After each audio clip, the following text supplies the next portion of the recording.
G'day everyone, welcome back to our food room, and today we're going to be creating a fruit kebab.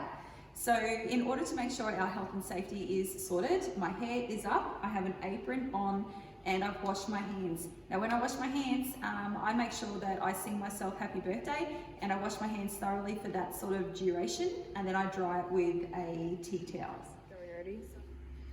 Okay, so students that come up to the room, they bring up their green board and they collect their knife, which is flat on the board. Now you can see we've got our fruit already prepared.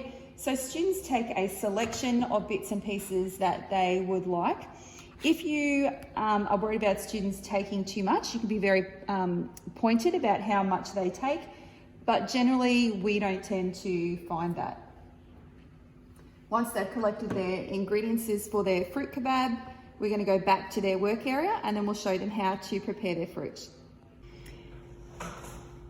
So we're going to start with cutting our rock melon or cantaloupe. The skin gets cut off and then I will put that into a food scrap container.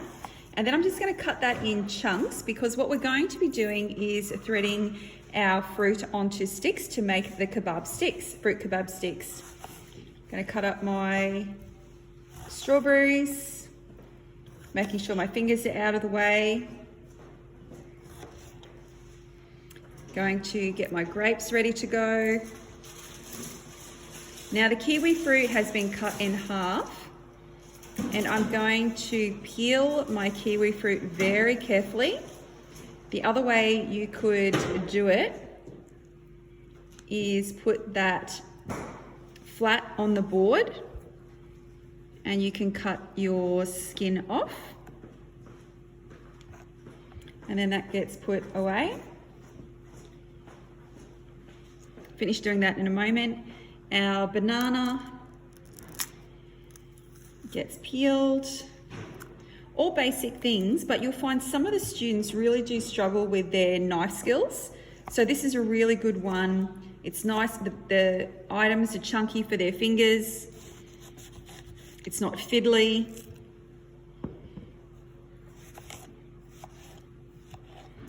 And that's all ready to go. So now we're up to threading our fruit on the fruit kebab sticks. So you can go with a bit of everything.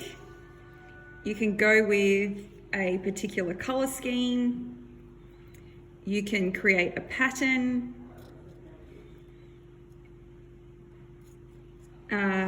We just try to get students to consider their presentation. So our fruit kebab sticks have now been cut up and presented, and they're going to get photographed for presentation. Now we actually don't allow our students to take the skewers out of the room just for the safety reason, but after that comes all the cleanup. So the fruit that is left over needs to be eaten or used to be stacked on the rest of the sticks. Our food scrap container needs to be emptied and washed. The ingredients, the equipment that we've used needs to be washed, and the bench needs to be cleaned, and that all needs to be dried and put away.